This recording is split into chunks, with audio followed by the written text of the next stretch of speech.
Bonjour à tous. Je suis Mélanie Filion. Je suis finissante dans le programme de maîtrise en éducation dans la concentration enseignement, apprentissage et évaluation. Donc, premièrement, je vais débuter par vous partager mes expériences professionnelles et les activités qui ont mené à mon parcours en enseignement et aux études supérieures en éducation. Donc, je suis infirmière. En 2006, j'ai complété mon bac en sciences infirmières et j'ai débuté ma carrière comme infirmière de chevet dans le secteur de médecine et chirurgie en soins aigus dans le milieu hospitalier. Étant donné que j'ai débuté ma carrière lorsqu'on était en pleine pénurie d'infirmières, j'ai eu l'occasion de faire du mentorat auprès des infirmières étudiantes et des nouvelles graduées, nouvelles employées. Pendant ma première année de travail. Donc, c'était vraiment mes premières expériences en enseignement. En 2007, l'année suivante, j'ai eu une offre d'emploi comme enseignante clinique, donc pour enseigner les stages des étudiantes infirmières avec un centre universitaire. C'était pas nécessairement quelque chose que j'avais considéré comme plan futur pour moi-même, mais j'ai quand même saisi l'opportunité et à ma surprise, j'ai bien adoré mon expérience et je dirais même que c'est vraiment là que mon intérêt et ma passion pour l'enseignement est né. Du jour au lendemain, je me suis retrouvée dans un rôle d'éducatrice. J'ai continué à enseigner les stages cliniques à temps partiel ainsi que de travailler comme infirmière de chevet en chirurgie à temps partiel pendant quelques années. À ce point dans ma carrière, j'étais confiante dans mon rôle d'infirmière, j'étais quand même confortable dans mon rôle d'enseignante clinique. Mais n'ayant aucune étude antérieure en éducation, je ressentais quand même un besoin de développer cet aspect de ma pratique. Aussi, je visais à obtenir un poste permanent en enseignement comme éducatrice clinique dans le milieu hospitalier. Donc, en 2009, je me suis inscrite à la maîtrise. J'ai débuté ma maîtrise en éducation à temps partiel. Tandis que je désirais améliorer mes aptitudes d'enseignement, la concentration en enseignement, apprentissage et évaluation semblait comme l'option idéale pour moi. À ce moment, la concentration enseignement professionnel de la santé n'existait pas encore, mais j'ai quand même eu l'opportunité de prendre plusieurs cours dirigés aux professionnels de la santé au courant de ma maîtrise. En 2010, l'année suivante, après avoir débuté ma maîtrise, j'ai obtenu le poste d'éducatrice clinique dont je souhaitais à l'hôpital et j'occupe encore ce poste à présent. Pour vous donner une idée de mon travail, comme éducatrice clinique, je suis responsable de la formation du personnel de mon unité. Donc, ça peut inclure l'orientation à l'unité, des formations planifiées à l'unité, des formations un à un, du soutien quotidien, soutien du personnel. C'est quand même un rôle assez varié. Donc, j'ai aussi un rôle dans l'orientation générale des infirmières, donc les nouveaux employés à l'hôpital. La formation continue d'infirmières de différents secteurs, des formations corporatives, l'implantation d'initiatives, de pratiques exemplaires, le développement, l'implantation de pratiques de politique, procédures, entre autres. Donc, mon rôle est très variable et je dirais que cette variabilité et imprévisibilité de mon travail, c'est vraiment ce qui me captive le plus de ce poste. Je suis très heureuse dans mon travail. Dans l'éventualité, je vais peut-être explorer des options d'emploi comme en enseignement dans un centre académique pour les soins infirmiers, afin d'accroître mon expérience et de développer davantage, me développer professionnellement. Le développement de ma pratique en enseignement auprès des infirmières, c'est vraiment ce qui a conduit mes études. Donc, j'étais une infirmière qui occupait un poste d'éducation. Je sentais qu'une formation professionnelle en éducation, c'était vraiment une pièce manquante et importante pour moi. Je voulais offrir un enseignement de qualité, crédible, avec des approches et des techniques courantes et exemplaires. Donc, je visais me développer en tant qu'éducatrice. Je voulais approfondir mes notions d'enseignement et d'apprentissage. Donc, pour cette raison, j'ai vraiment concentré mes efforts sur l'élément de l'enseignement, principalement, ainsi que de l'apprentissage. Donc, une grande majorité de mes intérêts pendant mon programme, c'était relié à l'élément de l'enseignement. Donc, au courant de mes études, c'est certain que j'ai eu l'occasion d'explorer une multitude d'approches et de stratégies d'enseignement, mais le focus pour mon rapport de synthèse, c'était vraiment celle qui était en lien avec mes valeurs et mon style d'enseignement. Donc, Carl Rogers pour débuter, Carl Rogers et l'approche humaniste ont vraiment survenu à plusieurs reprises au fil de mon programme. Rogers suggère que l'enseignant facilite l'apprentissage.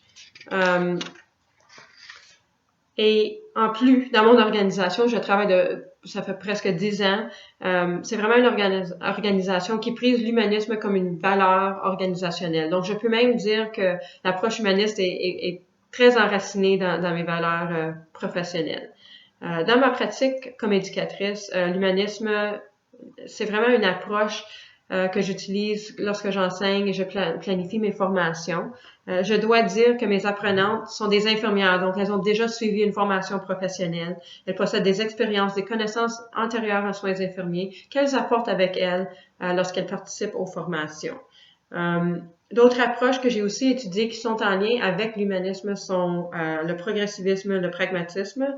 Donc, je peux dire que mon style, c'est plutôt comme facilitatrice de l'apprentissage plutôt qu'une enseignante traditionnelle. Une autre approche que j'ai étudiée au courant des années, c'est l'interprofessionnalisme. Donc, ce concept a vraiment acquis de la popularité dans les systèmes scolaires, les milieux de santé dans les dernières années. C'est une approche qui encourage le développement de liens, la transmission de connaissances et d'habiletés entre les matières, et ça ressemble beaucoup à la réalité. Cette approche est importante dans le milieu hospitalier où il y a vraiment une variété de professionnels qui travaillent ensemble pour le patient. Donc, dans les dernières années, nous avons intégré plusieurs formations interdisciplinaires. Avec l'ouverture d'un laboratoire de simulation dans notre centre hospitalier en 2012, ça nous a vraiment permis d'introduire plusieurs formations interprofessionnelles. Et je dois dire que la participation et la rétroaction positive reliée à ces formations est vraiment exceptionnelle. C'est une approche populaire, intéressante, et je compte continuer à l'utiliser et à la développer dans ma pratique. Dans l'élément de l'enseignement, les stratégies d'enseignement étaient de loin mon plus grand centre d'intérêt. C'était l'élément pratique de mes cours que je pouvais mettre en œuvre immédiatement dans mon travail quotidien. C'est ce que je visais développer le plus. Je savais que je voulais m'éloigner de méthodes traditionnelles d'enseignement et j'avais hâte d'étudier les différentes stratégies qui existaient. C'était important pour moi de découvrir et de développer des méthodes d'enseignement qui captiveraient mes infirmières. La stratégie qui a capté mon intérêt et qui a été le sujet de plusieurs de mes travaux majeurs au courant de ma maîtrise est probablement la simulation. J'ai premièrement été exposée à la simulation en 2007 lorsque j'enseignais aux étudiantes infirmières. J'ai eu l'occasion d'apporter des étudiantes dans le laboratoire de simulation à l'université pour pratiquer des techniques de soins. Ensuite, au courant de mes cours, j'ai pu approfondir mes connaissances reliées à la simulation et mieux maîtriser les différents niveaux, les différents éléments et niveaux de cette méthode d'enseignement. Un avantage important de la simulation, c'est dans le milieu de santé, c'est vraiment la possibilité de pratiquer et développer des techniques simples jusqu'à complexes dans un environnement réel et sécuritaire. Même à ce jour, la simulation, c'est une activité de mon travail que je jouis le plus. Au fil des années, j'ai graduellement pu intégrer des activités de simulation pour les infirmières suite à l'ouverture du laboratoire de simulation chez nous. J'ai eu l'occasion de mettre sur pied une formation à l'aide d'une collègue, une formation qui consiste d'une journée complète de scénarios de simulation de haute fidélité dans le laboratoire. Et cette formation est encore enseignée à ce jour à l'orientation des infirmières dans le secteur de médecine. Ceci a vraiment été un grand succès pour moi dans ma vie professionnelle. Et je dois dire qu'avec mes expériences et les études que j'ai faites avec la simulation, ça m'a vraiment permis d'augmenter mes aptitudes de développement de scénarios et de facilitation des scénarios dans le laboratoire, ainsi que la facilitation du debriefing suite aux activités de simulation. Mes études ont aussi contribué au rehaussement des connaissances des infirmières et l'augmentation de leur confort lors de situations critiques dans le milieu clinique. Malheureusement, la simulation de cette échelle nécessite vraiment des ressources financières et humaines assez marquantes. Et avec les contraintes budgétaires que nous vivons présentement dans les centres de santé, on est un peu plus restreint avec des formations de cette gamme, mais j'espère quand même pouvoir continuer à intégrer certaines activités de formation pour notre personnel. Une seconde stratégie d'enseignement que j'ai étudiée plus profondément au courant de mes études, c'est la pratique réflexive. C'est vraiment une activité que je tiens à cœur. Je l'utilisais lorsque j'enseignais aux étudiantes infirmières. C'était vraiment l'activité, c'était un journal de réflexion hebdomadaire. Et je voyais vraiment les avantages que ça offrait avec la promotion de la pensée critique. Pendant mes études et mon rôle d'éducatrice clinique, j'ai eu l'occasion de d'élargir davantage mon expérience avec cette stratégie en l'utilisant pour plusieurs activités de formation, surtout avec l'élément de debriefing post-simulation. Mes expériences, mes études et les études que j'ai faites, ça démontre vraiment que les discussions post-simulation, c'est vraiment le moment clé où l'apprentissage a lieu. Donc, je crois énormément au potentiel de la pratique réflexive pour stimuler la pensée critique auprès des infirmières étudiantes ainsi que les infirmières dans le monde de travail. Et je compte poursuivre l'utilisation de cette stratégie lorsque possible. D'autres stratégies que j'ai focusé dessus pendant mon rapport de synthèse sont la démonstration, le jeu de rôle, entre autres, que je parlerai pas nécessairement pendant le vidéo. Mais toutes les stratégies d'enseignement que j'ai étudiées sont vraiment en lien avec les approches et les théories que j'ai aussi investiguées pendant ma maîtrise. Selon moi, c'était vraiment des stratégies qui favorisaient l'apprentissage des infirmières particulièrement. Pendant ma quête de développer ma pratique en éducation, pendant mon programme de maîtrise, j'ai aussi concentré une partie de mes efforts sur l'élément de l'apprentissage. J'ai principalement étudié des théories d'apprentissage, dont la théorie de critique sociale, le constructivisme, l'apprentissage expérientiel et la théorie du changement. Et comme j'ai mentionné, ces théories sont tous en relation avec les stratégies, les approches d'enseignement que j'ai identifiées comme étant en lien avec mes valeurs et qui favorisaient mon style d'enseignement.